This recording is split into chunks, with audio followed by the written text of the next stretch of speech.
I now give the floor to His Excellency Lars Løkke Rasmussen, Minister for Foreign Affairs of Denmark.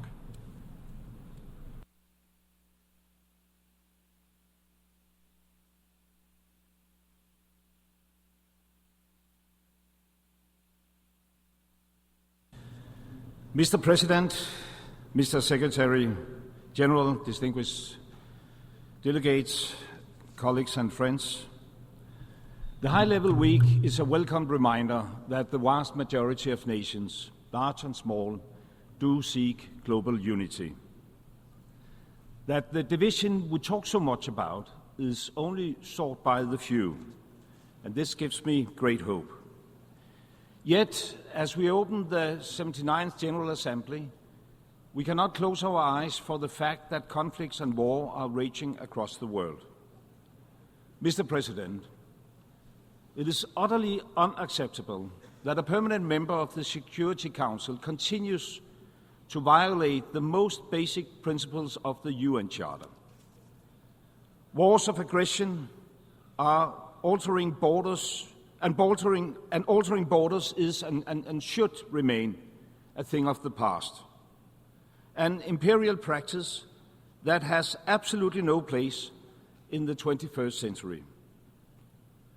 Denmark will persist to stand by Ukraine, and we will do it as long as it takes, and we will support a just and lasting peace.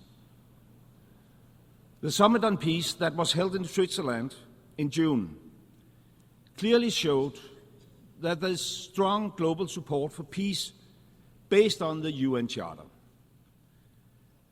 Therefore, we must all use our influence to further the cause of peace.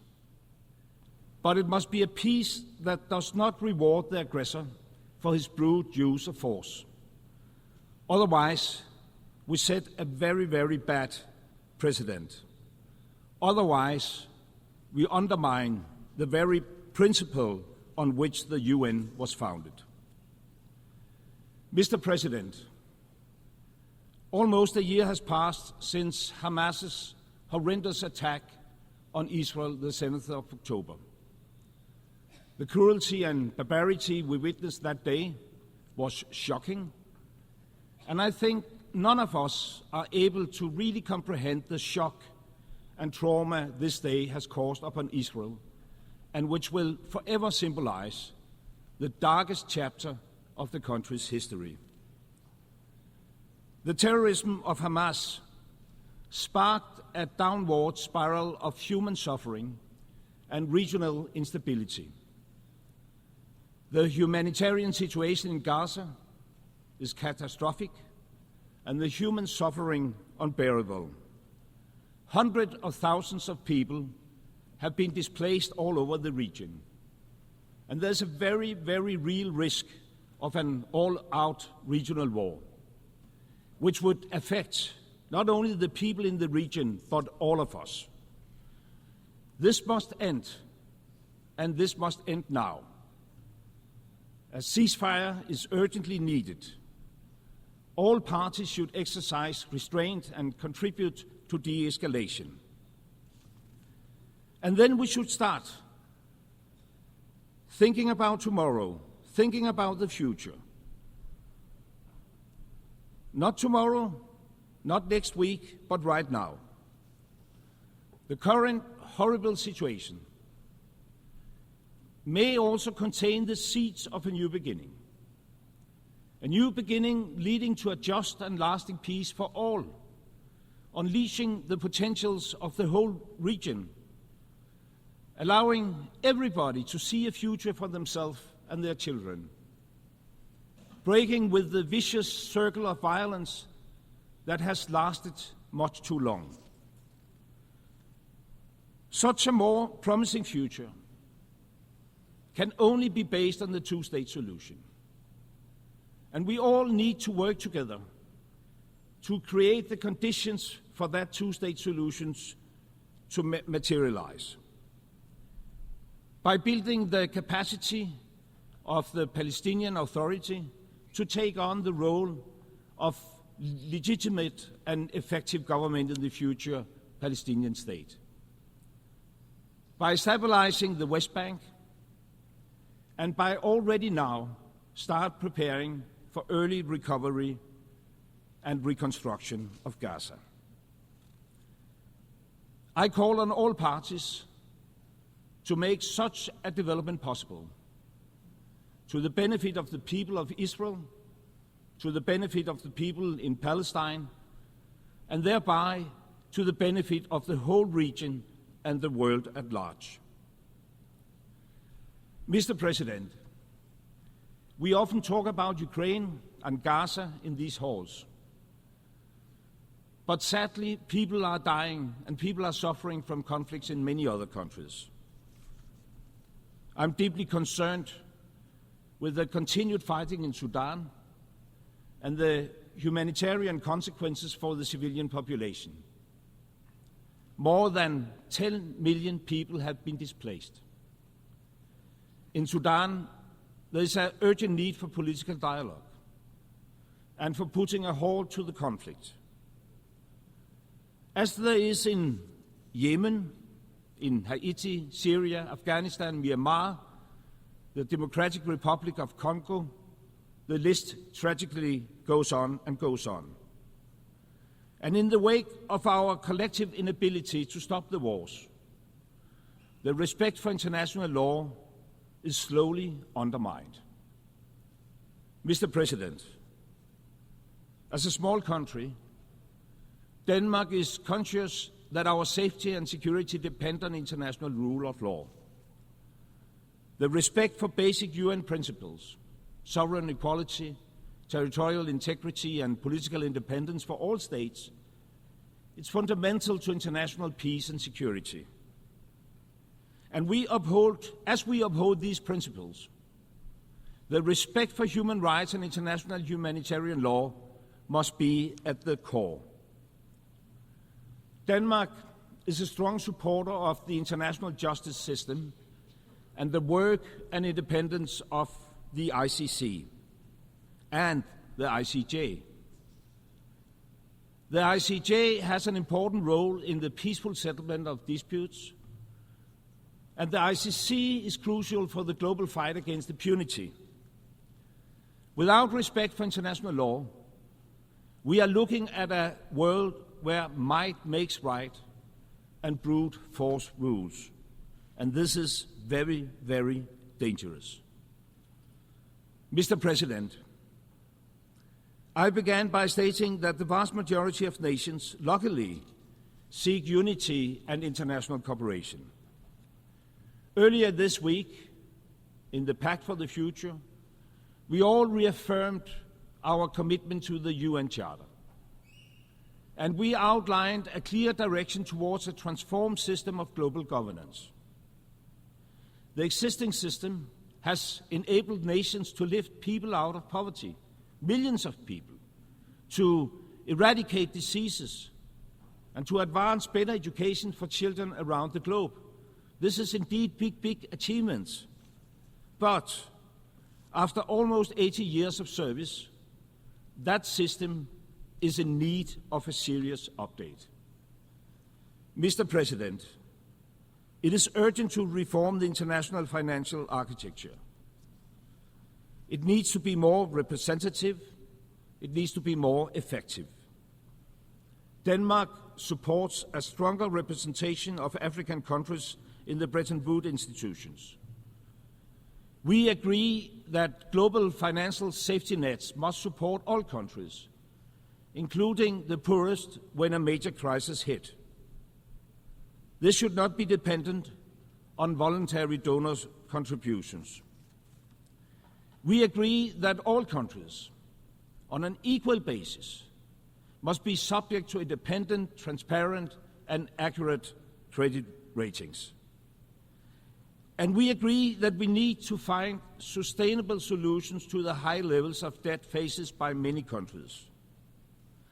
Debt treatment through the common framework needs to be accelerated. All creditors and all lenders should act transparently, and concessional financing be made available. The multilateral development banks have mobilized billions already through reforms. But reforms need to deepen to move from billions to trillions. Looking forward towards the Financing for Development conference in Spain next year, the COP29 and beyond, reform tracks must be made tangible. Solutions should be developed not just for the future, but also for the present. So I wish to take this opportunity to praise Barbados for suggesting concrete actions to help fix some of the more systematic errors of the international financial architecture. We are happy to support the Bridgetown Initiative, and we are proud to work alongside Barbados on greening international financing.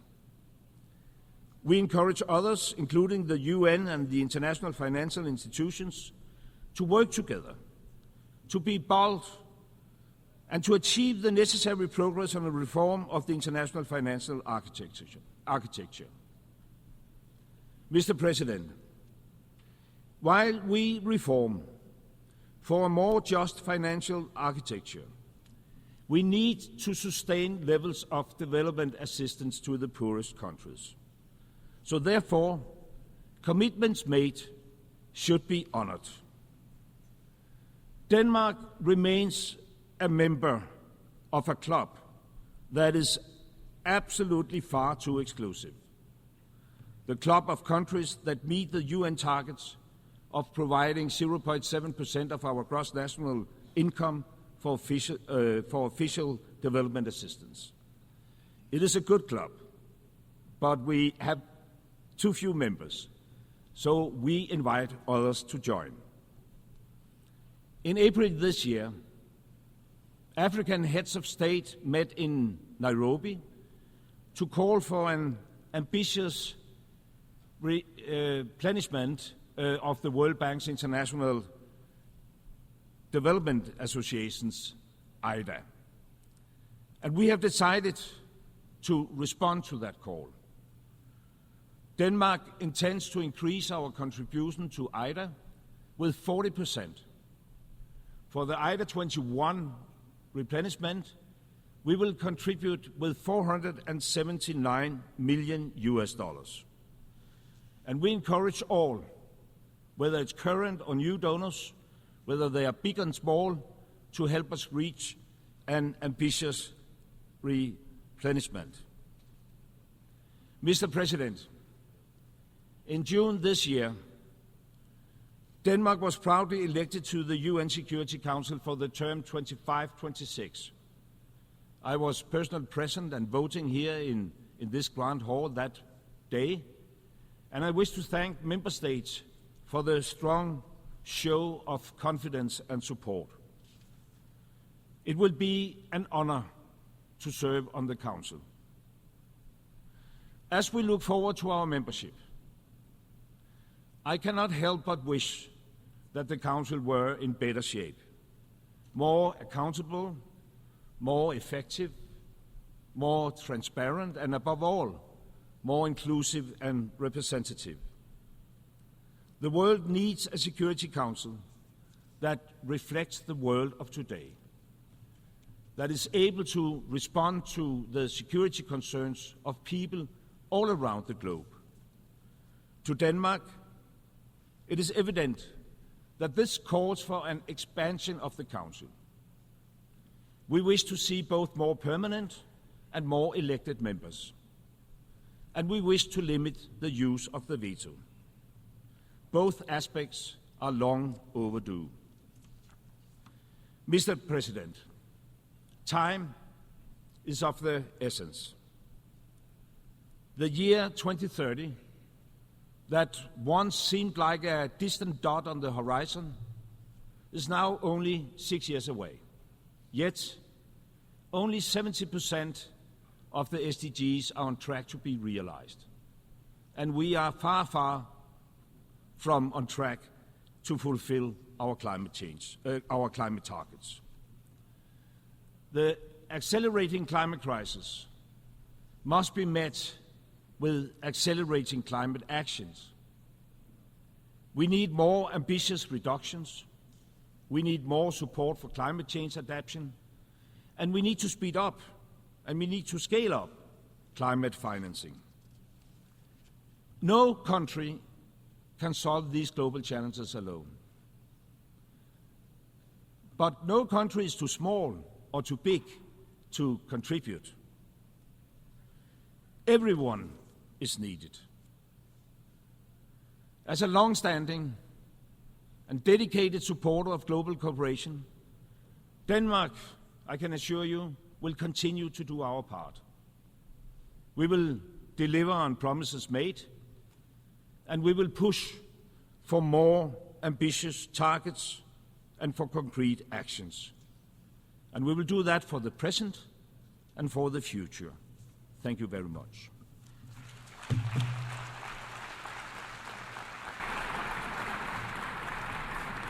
Thank the Minister for Foreign Affairs of Denmark.